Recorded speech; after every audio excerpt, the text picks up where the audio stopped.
ओम गणपते नमो नमः. नमस्कार मित्रांनो, सुखकर्ता चॅनलमध्ये आपल्या सगळ्यांचं हार्दिक स्वागत आहे. तर मित्रांनो, आज आपण मकर संक्रांतीविषयी कथा, पूजा, महत्त्व आणि हळदी कुंकू त्याविषयी जाणून घेऊया. तर चला, तर पहिले आपण जाणून घेऊया मकर संक्रांतीची कथा. पुराण कथेनुसार मकर संक्रांतीच्या दिवशी भगवान सूर्यदेव उत्तरायणात प्रवेश करतात. या दिवशी सूर्यदेव आपले पुत्र शनिदेव यांना भेटायला मकर राशीत येतात. शनिदेव कठोर न्यायासाठी ओळखले जातात, तर सूर्य तेज आणि अहंकाराचे प्रतीक आहेत. या भेटीमुळे वडील मुलातील प्रेम, समता आणि सौहार्द याचा संदेश मिळतो. म्हणूनच या दिवशी राग द्वेष विसरून परस्पराशी गोड बोलण्याची परंपरा आहे. म्हणजे तिळगुळ घ्या आणि गोड गोड बोला. आता आपण जाणून घेऊया मकर संक्रांतीची पूजाविधी. पहाटे उठून तीळयुक्त उटणे लावून स्नान करावे. स्वच्छ वस्त्र परिधान करावे. सूर्यदेवांना तांब्याच्या भांड्यातून जल अर्पण करावे. घरात किंवा देवघरात सूर्यदेव, विष्णू व लक्ष्मीची मूर्ती असेल तर त्याची पूजा करावी. तिळगुळ, तिळाचे लाडू, खिचडी याचा नैवेद्य दाखवावा. गरिबांना अन्न, उबदार कपडे व तिळगुळचे दान करावे. आता आपण जाणूया मकर संक्रांतीचे महत्त्व. शास्त्रानुसार उत्तरायण काळ शुभ आणि पुण्यदायी असतो. ह्यावेळेस सूर्य उत्तरायणाचा प्रारंभ करतो. तिळाचे सेवन केल्याने आरोग्य व दीर्घायुष्य लाभते. शेतकऱ्यांसाठी हा पीक कापणीचा सण आहे. दानधर्म केल्याने पुण्यफलाची प्राप्ती होते.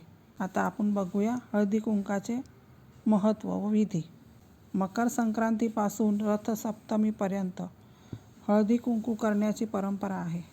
हळदी कुंकू विधी. घर स्वच्छ करून रांगोळी काढावी. सुवासिनी स्त्रियांना आमंत्रण करावे. हळद कुंकू लावून ओटी भरावी.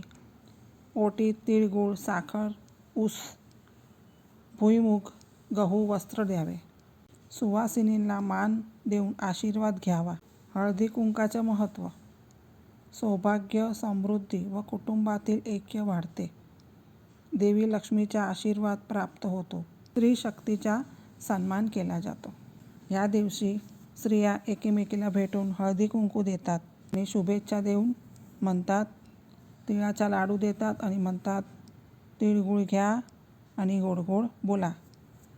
सूर्यदेवाच्या कृपेने आयुष्य उजळा. मित्रांनो, मकर संक्रांतीच्या आदल्या दिवशी भोगी हा सण साजरा केला जातो. या दिवशी इंद्रदेव व अग्निदेव याची पूजा केली जाते. भोगी हा नवीन पीक, समृद्धी आणि ऋतूबदलचा प्रतीक आहे. पुराण कथेनुसार भगवान श्रीकृष्णाने इंद्रदेवाचा गर्व मोडून गोवर्धन पर्वत उचलला. त्यानंतर लोकांनी इंद्रपूजेऐवजी कृष्ण व निसर्ग पूजेला महत्त्व दिले. त्यामुळे भोगीच्या दिवशी जुने निरुपयोगी वस्तू जाळून नवीन विचाराचे स्वागत केले जाते. भोगी म्हणजे जुन्या नकारात्मक सवयी सोडण्याचा दिवस, नवीन जीवनशैलीची सुरुवात. शेतकऱ्यांसाठी पहिल्या पिकाचा आभार मानण्याचा सण. भोगीचा नैवेद्य. प्रमुख नैवेद्यामध्ये भोगीची भाजी, भाजीपाला, डाळी, तांदूळ एकत्र शिजवलेली, खिचडी, मका, ज्वारी, बाजरीची भाकरी, भुईमूग, हरभरे, तिळगुळ, दूध व तूप. नैवेद्य अर्पण करताना इंद्रदेव, सूर्यदेव व अग्निदेव याचे स्मरण केले जातात. तर मित्रांनो, आज आपण मकर संक्रांतीविषयी माहिती मिळवली.